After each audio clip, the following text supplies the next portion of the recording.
시간에 하나님의 말씀 누가복음 20장 19절로 26절까지의 말씀입니다. 저와 여러분이 한 절씩 교독하겠습니다. 율법학자들과 대제사장들은 이 비유가 자기들을 가리켜 하신 말씀인 줄 알고 당장에 예수를 체포할 방도를 모색했습니다. 그러나 그들은 백성들을 두려워했습니다. 엿보던 그들은 첩자들을 보내 의로운 사람들인 채 행동하도록 꾸미게 했습니다. 그리고 예수의 말씀에 트집을 잡아 결국 권력 있는 총독에게 넘겨주려는 속셈이었습니다. 첩자들이 예수께 물었습니다. 선생님의 말씀과 가르침이 옳은 줄 저희가 압니다. 또 사람을 겉모습으로 판단하지 않고 언제나 진리에 따라 하나님의 길을 가르치시는 것도 압니다. 저희가 가이사에게 세금을 내는 것이 옳습니까? 옳지 않습니까? 예수께서 그들의 겉과 속의 다름을 꿰뚫어 보고 말씀하셨습니다. 데나리온을 나에게 보여다오. 동전에 있는 얼굴과 새겨진 글자가 누구의 것이냐? 그들은 가이사의 것입니다 라고 대답했습니다. 예수께서 그들에게 말씀하셨습니다. 그렇다면 가이사의 것은 가이사에게 바치고 하나님의 것은 하나님께 바치라. 함께 읽겠습니다. 그들은 사람들 앞에서 예수님의 트집을 잡을 수 없었습니다. 오히려 예수의 대답에 놀라 말문이 막혀 버렸습니다. 아멘. 지난 9월 25일 영국 일간지 데일리 메일은 노스캐롤라이나 대학교 교수인 하우턴 교수에 의해서 놀라운 새로운 발견을 했다라고 보도를 했습니다. 그는 수학자로서 블랙홀이 존재할 수 없음을 수학적으로 증명을 해낸 것입니다. 여러분 잘 아시겠지만 블랙홀은 별들이 죽음에 이르게 되었을 때 부피가 제로가 된다 해도 밀도가 무한대가 되어서 블랙홀이 만들어진다라는 것이 바로 이 아인슈타인의 상대성 이론입니다. 그의 말대로라면 138년 전에 우주의 별들이 부피가 제로가 되고 밀도가 무한대가 되어서 블랙홀과 더불어 빅뱅이 일어났다는 그 이론, 바로 그 이론은 원천 폐기감이 된다라는 것입니다. 이로써 그동안 서로 양립할 수 없었던 두 가지 현대 물리학의 이론인 양자역학과 상대성 이론이 이제는 새로운 이론에 의하여 통합되게 되었다라고 그 신문은 이야기를 했습니다.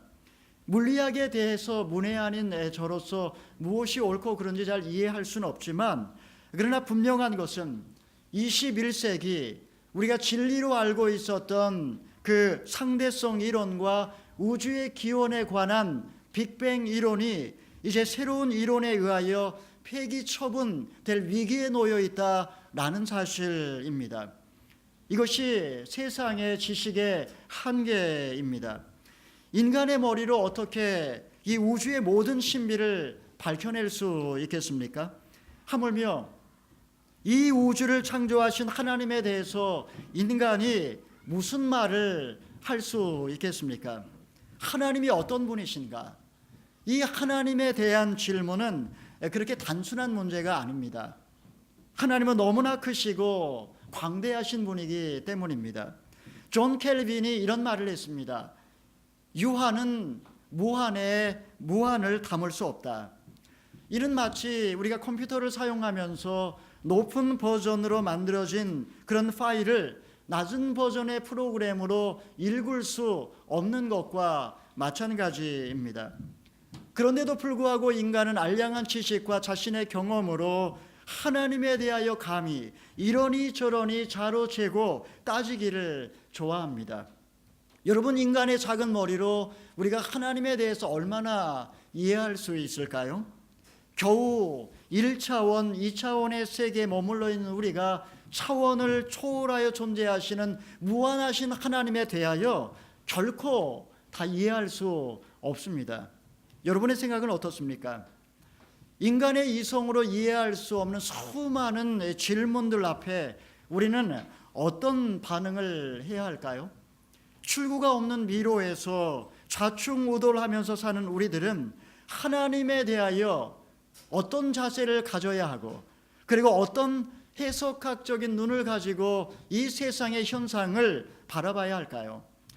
이 시간에 우리는 본문 말씀을 통해서 어리석은 인간의 무지를 깨우쳐 주시는 그 예수님의 놀라운 지혜를 배울 수 있습니다.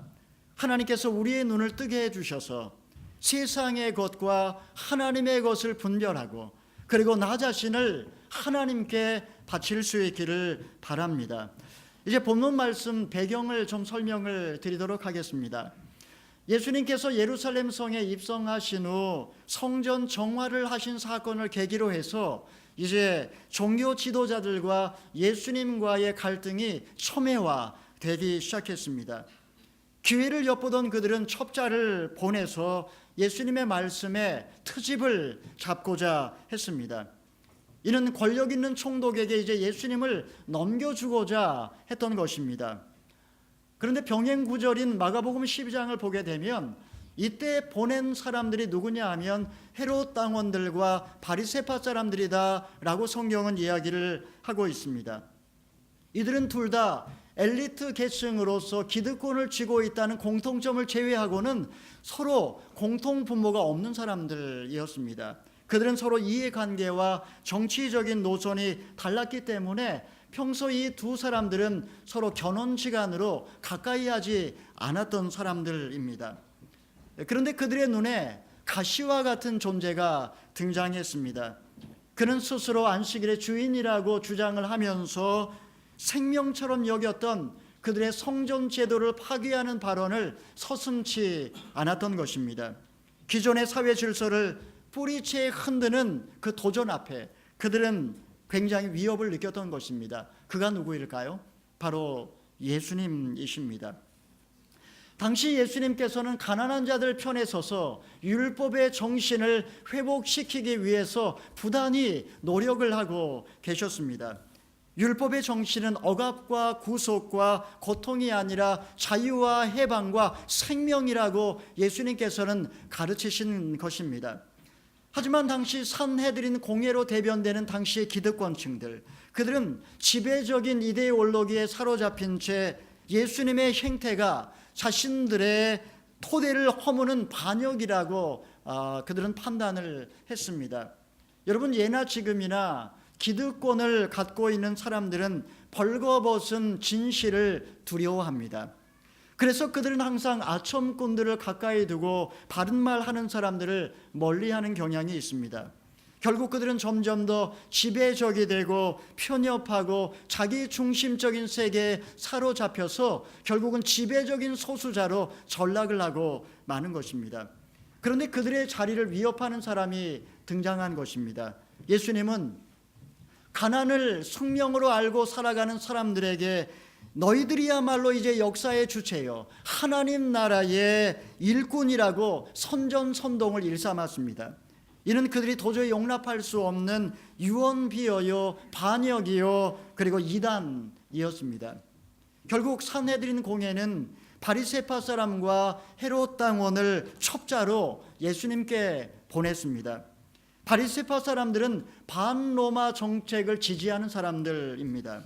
반면에 헤롯 당원들은 로마가 주는 월급으로 먹고 사는 그야말로 헤롯의 주구요 친위대였습니다. 그런데 그들이 이제 공공의 적을 제거하기 위해서 불의의 공모자가 된 것입니다. 하지만 아무리 권력의 핵심에 있다 할지라도 민중의 저항을 두려워했기 때문에 그들은 예수님을 죄 없이 체포할 수 없었습니다. 그들은 결국 머리를 맞대고 고민을 하다가 예수님을 민심으로부터 이반을 시키고 총독에게 넘겨줄 계책을 마침내 찾아냈습니다. 여러분, 이것이 사탄의 계략과 너무나 비슷합니다. 사탄의 계략은 한마디로 말하면 divide and rule입니다. 먼저 달콤한 말로 친구처럼 찾아와서 둘 사이의 관계를 살며시 의심을 심어서 깨트리고 마침내 자기의 종으로 삼는 게 항상 사탄의 계책입니다. 오늘 본문에 등장하는 그들 역시 자신의 의도를 감춘 채 한껏 몸을 낮추고 예수님을 치켜 세우면서 말했습니다. 그 의도는 지금 예수님과 민중 사이의 신뢰를 깨트리고자 함이었습니다. 우리 본문 말씀 21절의 말씀을 같이 한번 읽어보겠습니다. 시작. 첩자들이 예수께 물었습니다. 선생님의 말씀과 가르침이 옳은 줄 우리가 압니다. 또 사람을 겉모습으로 판단하지 않고 언제나 진리에 따라 하나님의 길을 가르치시는 것도 압니다. 여러분, 지금 이 말씀 가운데 틀린 말이 있습니까? 그들은 누구보다도 예수님에 대해서 잘 아는 것처럼 말했습니다. 예수님은 늘 진리를 말씀하셨고, 그리고 사람을 결코 외모로 판단하지 아니하시며 늘 하나님의 길을 가르치는 위대한 스승이라고 그들은 말을 하고 있습니다. 여러분, 지금 이 모습이 어떤 모습입니까? 이스라엘 백성들은 율법을 해석하다가 서로 이견이 생기게 되면 정통한 학자를 찾아와서 유권 해석을 의뢰하는 그런 전통이 있었습니다. 지금 그들이 마치 예수님을 율법에 대해 학자처럼 인정을 하면서 지금 함정을 파놓은 것입니다. 그러면 그들의 질문이 무엇입니까? 우리 22절의 말씀을 같이 한번 읽어보겠습니다. 시작. 저희가 가이사에게 세금을 내는 것이 옳습니까? 옳지 않습니까? 그들은 지금 세금 문제를 들고 나옵니다. 그 당시 예수님 당시에 민중들은 이 세금 문제 때문에 아주 지독한 가난에 시달리고 있었습니다. 특별히 이중과세를 물고 있었습니다. 하나는 로마에 무는 국세였고 또 하나는 종교세였습니다. 로마 관료들은 농사를 짓게 되면 수확의 4분의 1을 토지세로 거두어 갔습니다. 또한 12살 이상의 여자들과 14살 이상의 남자들에게는 인두세를 부과를 했습니다. 그 밖에도 수입관세와 도로와 교량 통행세와 시장세 등을 거두어 갔습니다. 로마의 과도한 이 세금은 예수님 당시에 그야말로 진저리 쳐지는 그런 것이었습니다. 사실 헤롯 대왕처럼 세금을 걷어가지고 성전을 짓는 것도 아니었고, 그 대부분의 세금이 막대한 부가 로마 황실의 사치를 위하여 해외로 빠져나가고 있는 상황이었습니다.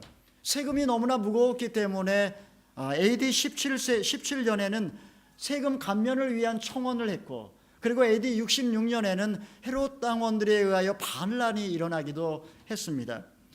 하지만 민중들을 정말 힘들게 했던 것은 이런 로마의 국세뿐만 아니라 종교세 때문이었습니다. 경건한 유대인들은 자신의 수입의 6분의 1을 하나님께 헌금과 헌물로 내야 했습니다. 거기다가 20세 이상의 유대 남자들은 매년 2데나리온의 성전세까지 내야 했던 것입니다. 그렇기 때문에 시골에 사는 가난한 사람들은 11조 생활을 하지 못하는 사람들이 많았고, 그렇기 때문에 간악한 제사장들은 11조를 늑탈하는 그런 일들까지 벌어졌던 것입니다. 그렇기 때문에 그 당시에 세금 내는 문제는 모든 국민들 가운데 초미의 관심사였고, 특별히 로마의 세금을 내는 문제는 뜨거운 감자였습니다.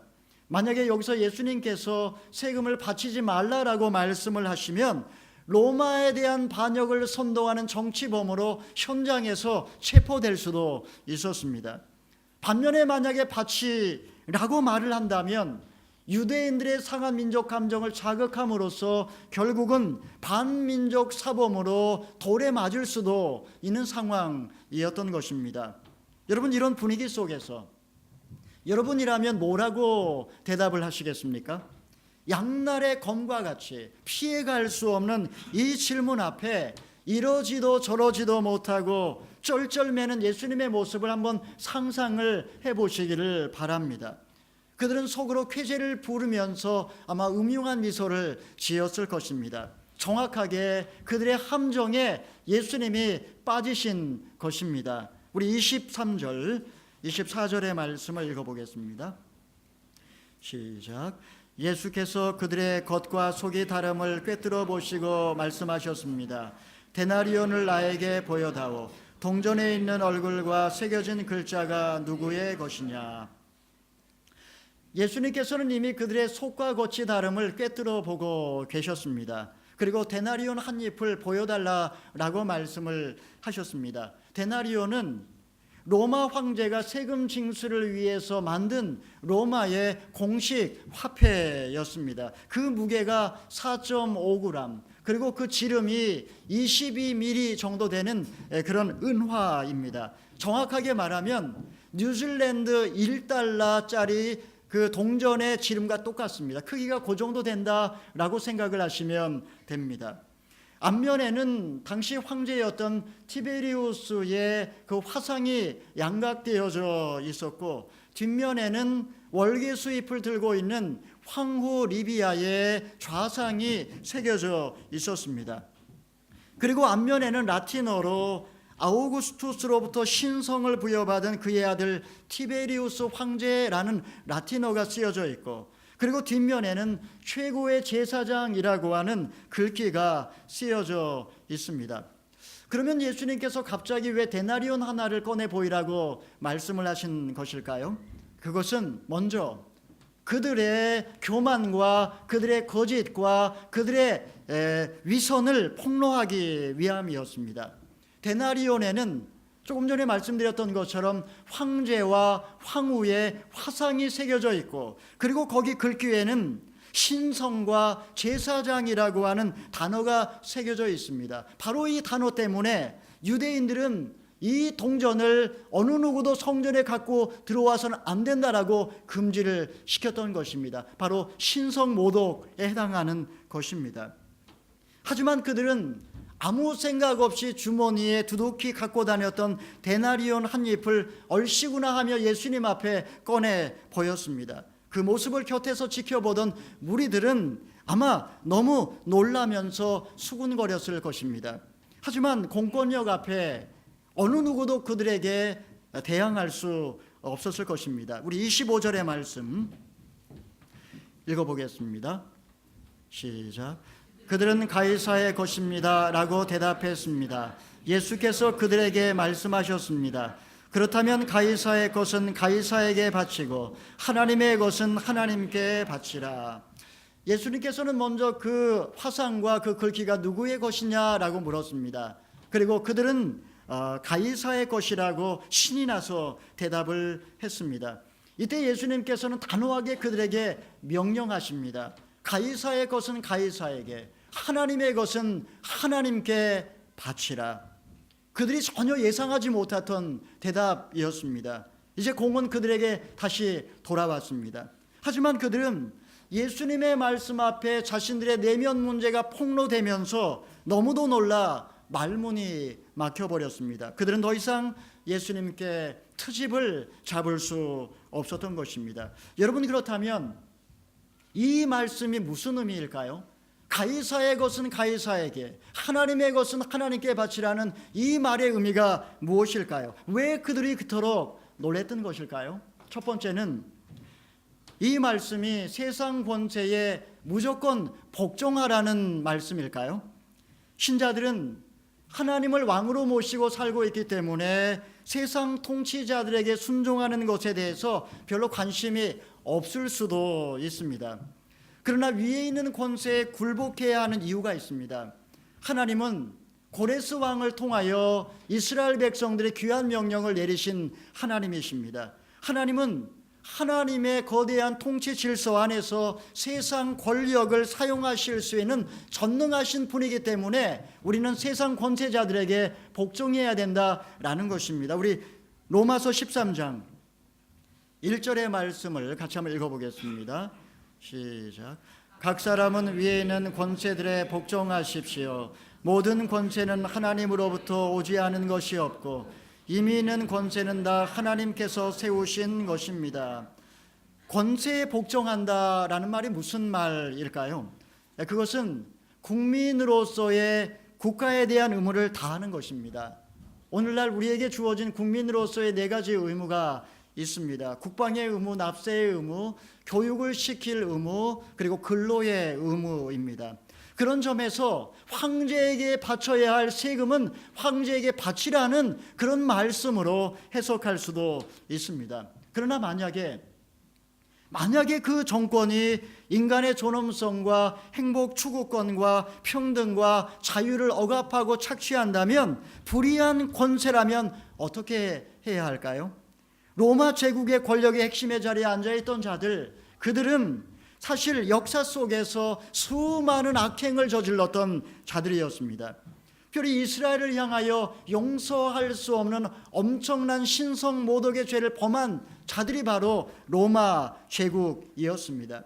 그러므로 이 말씀은 단순히 로마 제국의 정권을 인정을 하고 절대적으로 무조건적으로 그 권세에 복종하라라는 말씀은 아니라는 것입니다. 우리 기독교인들이 정치에 관심을 갖고 투표에 적극적으로 참여해야 하는 이유가 여기에 있습니다. 얼마 전에 우리 총선이 끝났는데요, 오늘날 자유민주주의 국가에서 비폭력적인 방법으로 불의한 정권에 저항할 수 있는 길은 선거 투표입니다. 작년에 동성결혼법이 통과된 것도 결국 국민이 뽑은 국회의원들이 국민들을, 특별히 기독교인들을 두려워하지 않기 때문에 생긴 그러한 참담한 결과였습니다. 여러분, 이 법이 제정되었으니 이제 무조건 복종해야 될까요? 여러분, 저항해야 합니다. 하나님의 법도에 거스리는 법은 저항해야 마땅한 것입니다.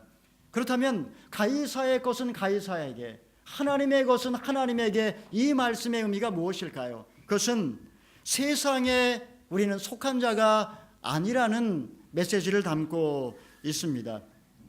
우리가 세상에 발을 딛고 살아가고 있지만, 그러나 이 땅의 시민으로서 법을 당연히 준수해야 하지만, 그럼에도 불구하고 너희는 이 땅에 속해 있지 않다라는 주님의 말씀입니다. 우리의 시민권은 이 땅이 아니라 영원한 하나님 나라에 있기 때문입니다. 그렇기 때문에 우리에게는 이 땅의 법을 초월한 영원한 하나님 나라의 법을 먼저 쫓아야 되는 더 크고 중요한 의무가 우리에게 주어져 있는 것입니다. 우리 요한복음 17장 14절의 말씀을 같이 한번 읽어보겠습니다. 시작. 나는 그들에게 아버지의 말씀을 주었는데 세상은 그들을 미워했습니다. 내가 세상에 속해 있지 않은 것처럼 그들도 세상에 속해 있지 않기 때문입니다. 우리가 세상의 법도를 쫓아 살게 되면 세상 사람들은 우리를 미워하지 않을 것입니다. 그러나 오늘 본문에 나오는 것처럼 아버지의 말씀을 쫓기 시작하면, 그러면 그들은 우리를 미워할 것이라고 성경은 우리에게 경고를 하고 있습니다. 왜냐하면 우리는 이 땅에 발을 딛고 살아가고 있지만 우리 모두는 다 사실은 하늘에 속한 자들이기 때문입니다. 세 번째로, 예수님께서 왜 가이사의 것은 가이사에게, 하나님의 것은 하나님께 바치라고 말씀하셨을까요? 그것은 지금 너는 너 자신을 하나님께 드리고 있느냐는 질문이 담겨 있다는 것입니다. 예수님의 말씀은 아까 말씀드렸던 것처럼 불의한 로마 제국에 세금 내는 것이 정당하고 마땅하다, 이것을 말씀하는 것이 아닙니다. 단순히 우리가 하나님 나라와 세상 나라의 이중 시민권자로서 균형 잡힌 태도를 갖고 살아야 된다, 이것을 가르치는 것도 아닙니다.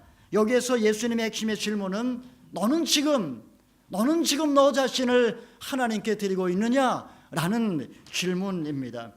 데나리온, 아까 말씀드린 것처럼 거기에는 황제의 화상이 새겨져 있습니다. 그러므로 원래 주인인 황제에게 이 데나리온을 돌려주는 것은 마땅하다. 그렇다면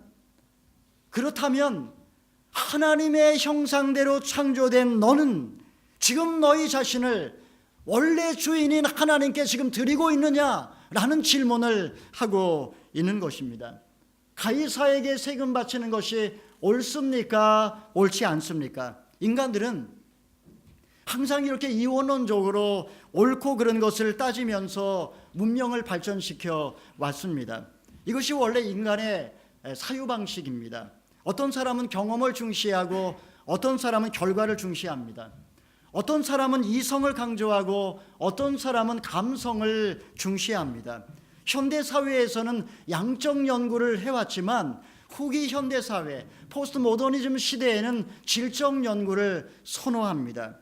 이와 같은 사유방식의 공통점은 끊임없이 둘로 나누며 현상을 이원론적으로 해석한다라는 것입니다. 이것이 옳은가 저것이 옳은가 끊임없이 따지는 것입니다. 그리하여 빛과 어둠으로 나누고 선과 악으로 나누고 참과 거짓, 너와 나, 보수와 진보, 정신과 물질, 영혼과 육체 등으로 끊임없이 해체하는 것이 오늘날 인간의 사유입니다. 하지만 그 어떤 것으로도 여전히 인식론적인 사각지대가 있습니다. 본질에 대하여 정확한 답을 주지 못한다는 것입니다. 이 세상의 현상에 대해서도 이렇게 인식론적인 사각지대가 있다면 영원한 세계, 하나님에 관하여 어느 누가 명확하게 답을 말할 수 있겠습니까?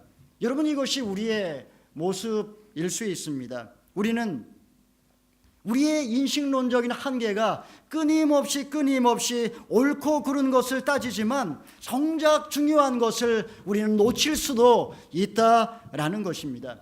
세금 내는 것이 불법입니까? 합법입니까? 세월호 특별법이 맞습니까? 틀립니까? 지금 한국은 이편과 저편으로, 보수와 진보로, 좌파와 우파로 나뉘어서 끊임없이 서로를 비난하면서 논쟁을 하고 있습니다. 얼마나 안타까운지 모릅니다. 그러나 예수님께서는 보수도 아니었고 진보도 아니었습니다. 예수님은 어떤 면에서는 굉장히 진보적이셨지만 어떤 점에서는 굉장히 보수적이셨습니다. 결혼에 관해서 예수님은 굉장히 보수적이었지만 안식일 규정에 관하여 예수님은 굉장히 진보적이셨습니다. 예수님은 이원론적으로 보수냐 진보냐 이걸 가지고 해석이 안 되는 분입니다. 왜냐하면 그분은 이 모든 세상의 사상을 초월한 분이시기 때문입니다. 사랑하는 성도 여러분, 주님은 이 시간 우리에게도 동일한 질문을 하십니다. 너는 지금 모든 것을 창조하고 운행하고 완성하실 그 하나님께 순종하고 있는가? 너는 지금 내가 고민하고 있는 세상의 모든 일들을 원래 주인인 세상에 돌려주고 있는가? 너는 지금 하나님의 형상대로 창조된 너 자신을 원래 주인인 하나님께 드리고 있는가? 질문하고 계십니다. 세상은 항상 우리에게 둘 중 하나를 선택하라고 강요합니다. 그러나 우리가 궁극적으로 충성해야 되는 대상은 오직 하나님 한 분밖에 없습니다. 그러므로 세상에서 네 편이냐 내 편이냐, 이것이냐 저것이냐 끊임없이 갈림길에서 방황하지 말고 여러분의 인생길을 이미 다 알고 계시는 하나님께 맡기시기를 바랍니다. 우리의 이성으로 이해할 수 없지만 그분은 광야에서 길을 만드실 수 있고 사막에서 샘물을 나게 하실 수 있는 분이십니다. 우리는 세상에 발을 딛고 살아가고 있지만 우리는 이 땅에 속해 있지 않습니다. 내게 맡겨진 일을 우리는 이 땅에서 최선을 다하지만 그러나 우리는 이 세상 일에 매이지 않습니다. 그리스도인은 이 먹구름 위에 찬란한 태양을 바라보기 때문에 결코 세상의 법칙을 쫓아 살아가지 않습니다. 가이사의 것은 가이사에게, 하나님의 것은 하나님에게. 이런 은혜가 저와 여러분에게 함께 하시기를 축원합니다. 아멘. 기도하겠습니다. 하나님 아버지, 감사를 드립니다. 하나님께 우리 자신을 먼저 드리기를 원합니다. 이 세상을 창조하고 운행하고 완성하실 주님, 그 주님께 우리 자신을 먼저 드리기를 원하고, 그리고 내가 고민하고 있는 모든 세상의 일들, 모든 세상의 것은 세상의 주인인 하나님 세상으로 돌려줄 수 있도록 주여 도와주시고, 하나님의 형상대로 창조된 나 자신을 원래 주인인 하나님께 날마다 온전하게 바칠 수 있도록 축복하여 주시옵소서. 감사하며 예수님의 이름으로 기도하옵나이다. 아멘. 이 시간에 함께 성찬에 참여하기를 원합니다. 사도신경을 고백함으로써 함께 성찬